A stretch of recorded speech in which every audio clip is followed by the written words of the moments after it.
an artist really is a person who is looking to change the world in the way that they do their things. And I like that the common misconception is that an artist is maybe a person who just draws or paints, but really all of us are artists.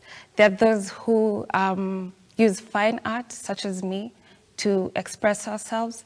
There's people who use their words. We have poets, we have musicians. Then we also have people in the media space who use films, short films, movies and stuff to communicate. So really an artist is a person who is looking to change the world in the way that they express themselves. Azam. Yes. Another question that I find a bit interesting when I'm talking to artists is this.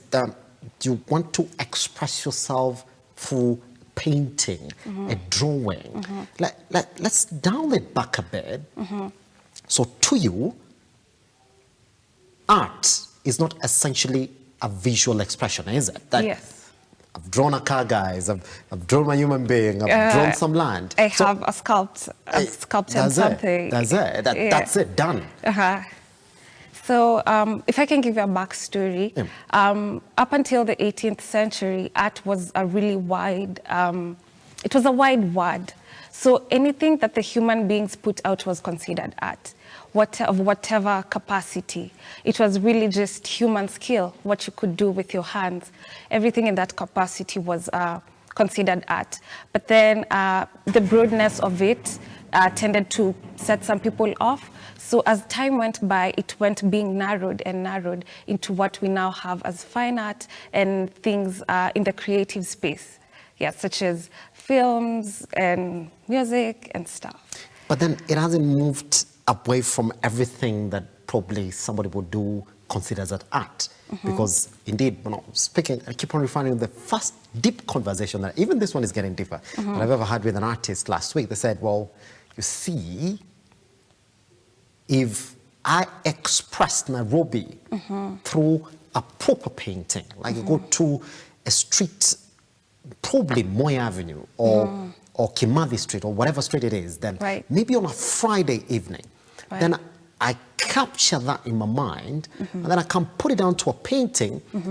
It essentially stops being a street in Nairobi. It becomes a representation of something alive, a culture in Nairobi. Is that what it is? It is, it is. The beauty of art, of anything art, is that it should be able to raise questions and then it should leave room for interpretation.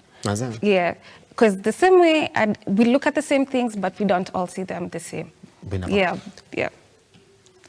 There's the it question in every artist. Right. And I want to listen to your story.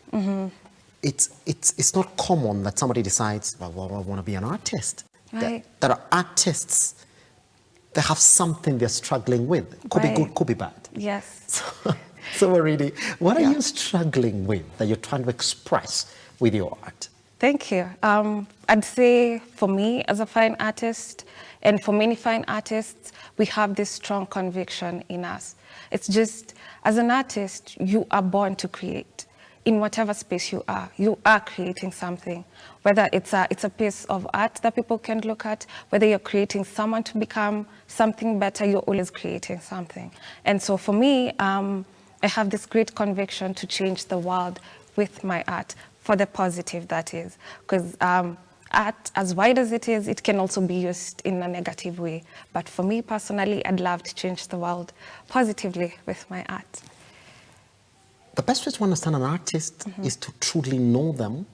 If essentially I'm going to pick your art somewhere, that I really have to know who Waridi is. In fact, you got to learn a personality so that you start to identify with that particular art, the attributes in the art. We say, well, you see, Waridi's trying to, when she does it like A, B, C, D, and we're going to get into that, it essentially means this, and this. Right.